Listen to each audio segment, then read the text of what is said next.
apakah kepribadian ganda itu ada kaitannya dengan karakter?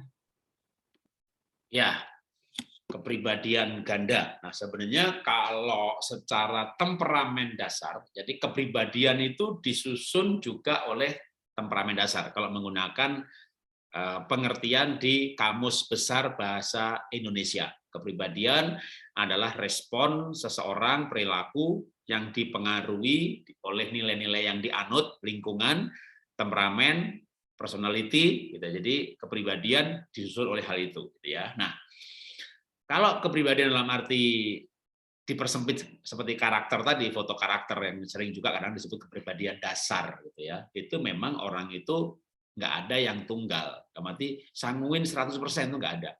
Sanguin kolerik, sanguin pragmatik, sanguin melankolik, dalam keadaan bahagia ini yang muncul, nggak bahagia itu yang muncul, bukan karena ganda, karena memang kombinasi.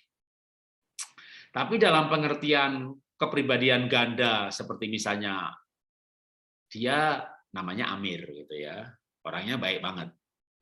Tapi suatu saat dia mengaku bahwa dia Yosef gitu. Dan Yosef itu misalnya kakaknya yang sudah mati atau kakeknya yang sudah nggak ada, sudah mati. Dan dia berperilaku betul-betul kayak Yosef. Nah, itu kepribadian ganda yang berbeda ya. Yang kayak double spirit, double roh.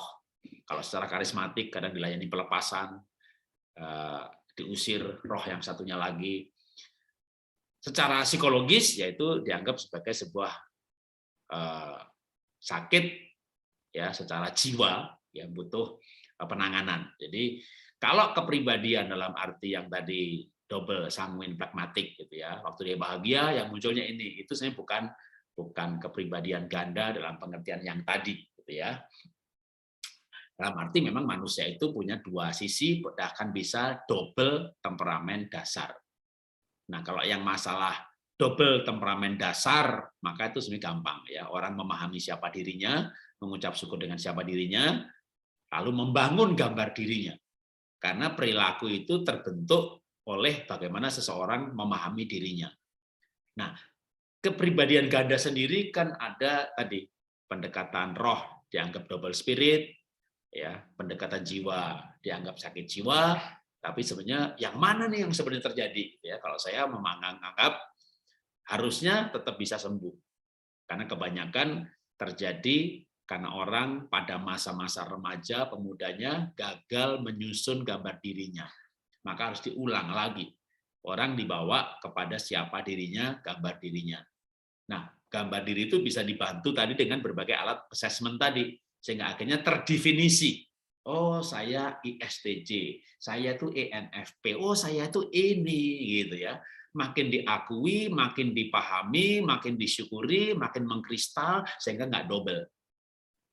Nah, itu sebenarnya. Nah, kalau sudah memahami, masalah nanti mau berubah, itu berarti pertumbuhan kepribadian, pertumbuhan karakter, tapi bukan double. Jadi double itu kalau saya dari segi kejiwaan atau psikologis sebenarnya orang tidak berhasil mengkristalkan aku ini apa, aku ini siapa. Lalu akhirnya aku ini dua. Nah, itu harus disatukan kalau secara psikologis ya. Kalau secara roh misalnya ternyata terdeteksi dua kepribadian, si Amir dan si Joko katakanlah begitu, yang satu baik, satu kejam, pas kejam dia bunuh orang lain, lalu dia begitu sadar kayak lupa siapa dirinya dan merasa nggak melakukan, nah itu kan kayak udah sampai kayak double spirit gitu ya.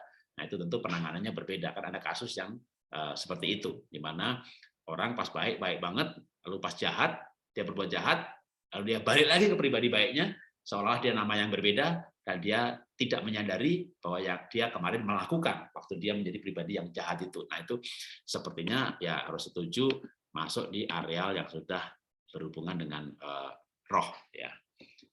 Oke.